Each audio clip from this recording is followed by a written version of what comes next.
To be living elemental is to be living a more balanced life.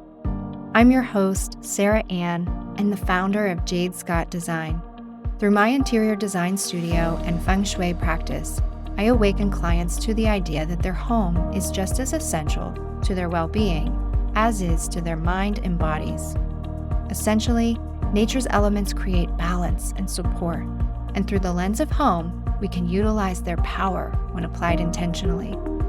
Through this podcast, it is my intention to open you up to the idea that by living elemental through mind, body, and spirit will have a significant impact on your home and your life.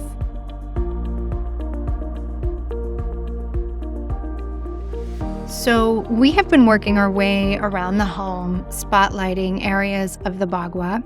These areas are representations for your life. And today we're going to focus on what is known as the knowledge and spirituality, or knowledge and wisdom section of the bagua map. If you are standing at your front door or standing in the doorway of a specific room, this area is going to be located to your left, all the way as far as you can go to the far left corner of your home or of your room. And if you haven't already, there is a link in the show notes to download a free copy of the bagua with instructions on how to lay it over a floor plan or a room.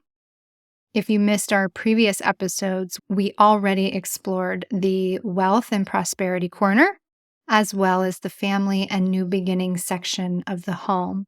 And today we're going to continue working our way around the map. Previously, we shared how a preceding gua can influence the next one. So this gua is influenced by our career or path and purpose in life. Knowledge provides you with opportunities, right? So we go to college or we further our education in some way that opens the door to jobs or opportunities that we couldn't have gotten without that extra education.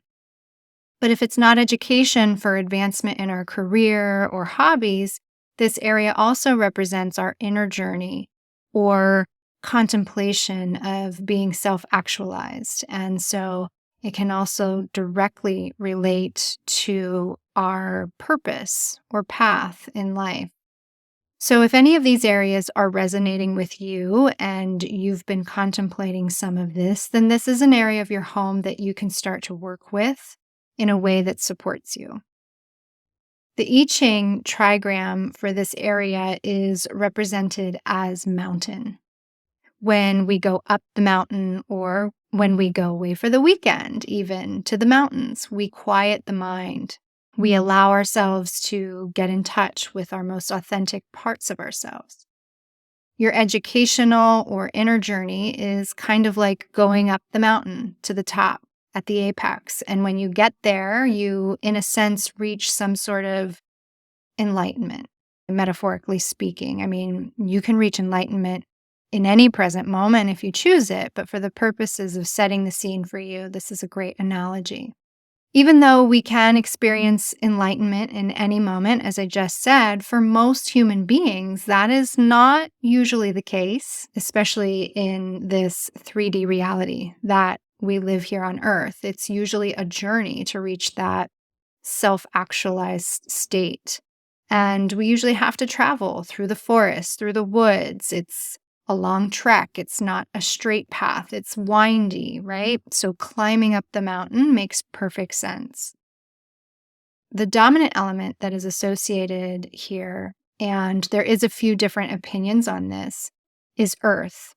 Most texts that I have read mention earth, but some practitioners and consultants consider water to also be a supportive element here.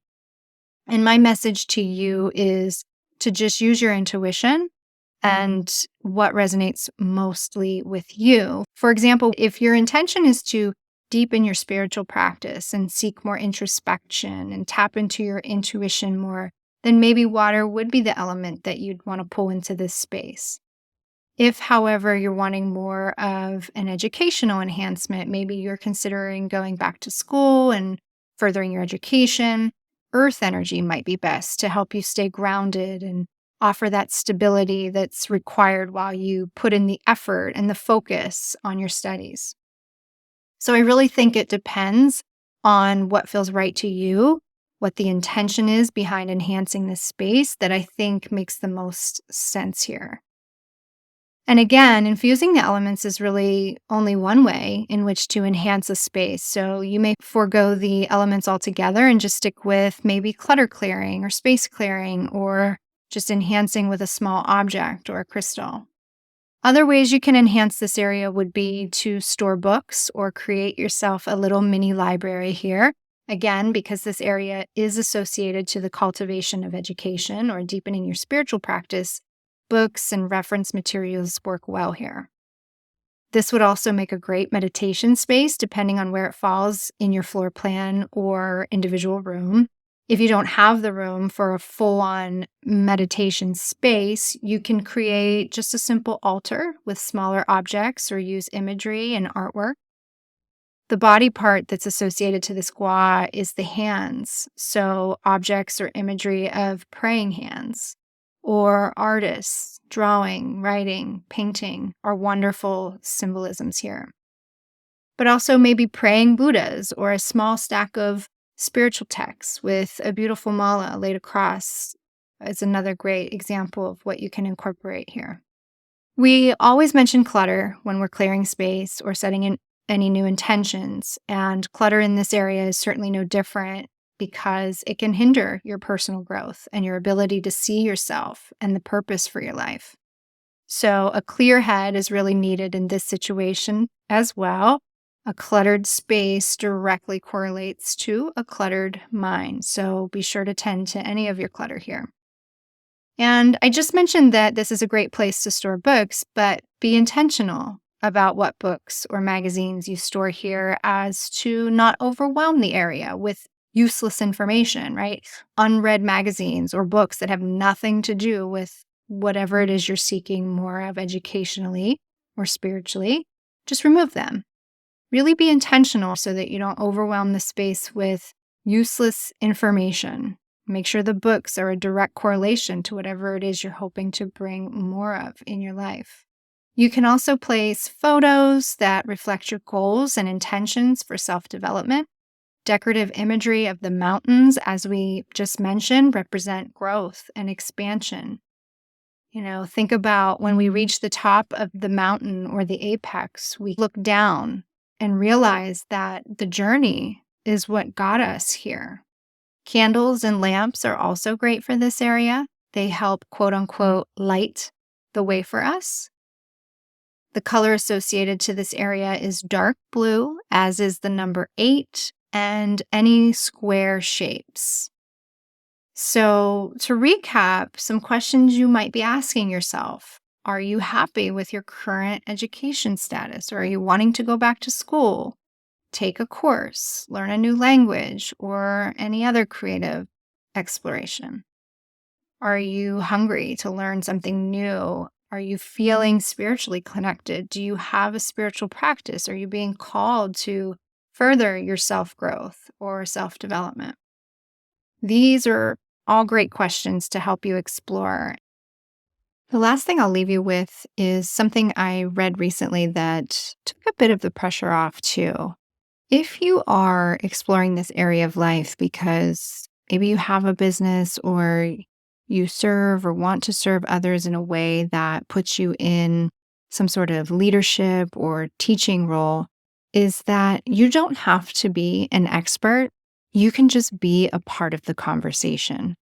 I mean, there's really something to be said for paying respect to others that have come before us, those that hold such wisdom and knowledge, right? Regardless if they are enlightened teachers or authors or other coaches, graciously acknowledging their accomplishment is usually enough, and you can build upon their mentorship as long as it comes from an authentic place and identity. The universe has infinite knowledge, and it chooses to express itself through each and every one of us, but in many different ways. You just have to tap into that knowledge. You don't need to reinvent the wheel. That's just too much pressure anyway. This is something I have to remind myself of often. So again, You don't need to be the expert. You can just be a part of the conversation. Isn't that so freeing? Because that's really the job of your intuition. Your intuition is the expert. You just have to tap into it and let it express through you. You're simply just a conduit for expression. So just remember, no matter what it is you're striving for, whether it's higher education, more spiritual growth, just be a part of the conversation, and that is enough. Thank you so much for your support of the podcast. I really hope you're enjoying these episodes spotlighting the bagua and how they are represented in your home. If you are starting to become a bit more curious or aware of how your home is supporting or not supporting your desired lifestyle, I invite you to reach out and schedule a consultation, which can be done remotely. I'll leave my scheduling link in the show notes below, as well as a link to the free bagua downloadable that I mentioned in the episode. Lastly, reviews of the podcast help me grow, so if you're enjoying it, please let me know by offering a kind review or simply sharing it with your friends and community. I also love tags and DMs on Instagram and connecting there at Jade Scott Design. Until next time, much love and gratitude.